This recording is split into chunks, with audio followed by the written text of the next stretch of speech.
तोरई की खेती के लिए उपयुक्त जलवायु और तापमान।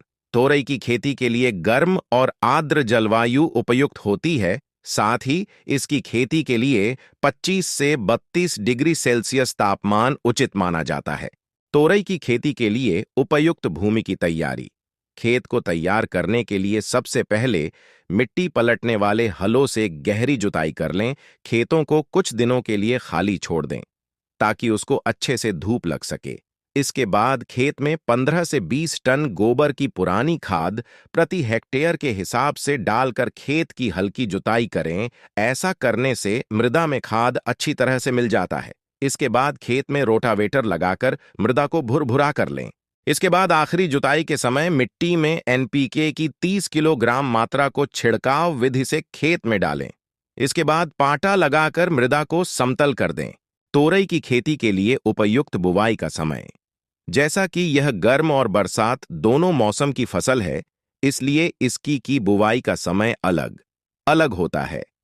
ग्रीष्मकालीन फसल की बुवाई का समय जनवरी एवं बरसात के मौसम की फसल के लिए जुलाई माह उचित होता है। तोरई की खेती के लिए उपयुक्त प्रसार प्रक्रिया। तोरई में प्रसार उसके बीज से किया जाता है। बीजों को बुवाई से पहले ट्राइकोडर्मा विराइड 4 ग्राम या स्यूडोमोनास फ्लोरेसेंस 10 ग्राम केग्रा से उपचारित करें। यह करने से बीजों को मृदा जनित रोगों के आक्रमण से बचा सकते हैं। तोरई की खेती के लिए उचित सिंचाई प्रबंधन। तोरई फसल की सिंचाई आवश्यकतानुसार की जाती है।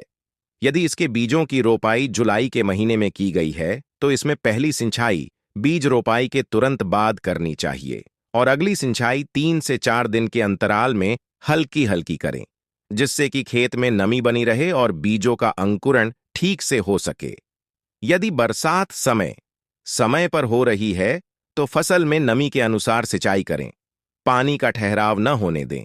तोरई फसल में लगने वाले कीट और उनका नियंत्रण। इसमें निम्न प्रकार के कीट लगने का खतरा रहता है, जैसे भृंग, फल मक्खी और इल्लियाओं आदि को। इनको नियंत्रण करने के लिए डाइक्लोरवॉस 70% EC 6.5 मिली 10 लीटर पानी के साथ या ट्राइक्लोरोफोन 50% EC 1.0 मिली प्रति लीटर पानी के साथ छिड़काव करें। तोरई फसल का उपयुक्त तुड़ाई समय। तोरई की उन्नत किस्मों को बीज रोपाई के बाद कटाई के लिए तैयार होने में 70 से 80 दिन का समय लग जाता है। इसके फलों की तुड़ाई कच्ची अवस्था में की जाती है, जिसका इस्तेमाल सब्जी के रूप में करते हैं। यदि आप बीज के रूप में फसल प्राप्त करना चाहते हैं, तो उसके लिए आपको फल के पकने तक इंतजार करना होता है।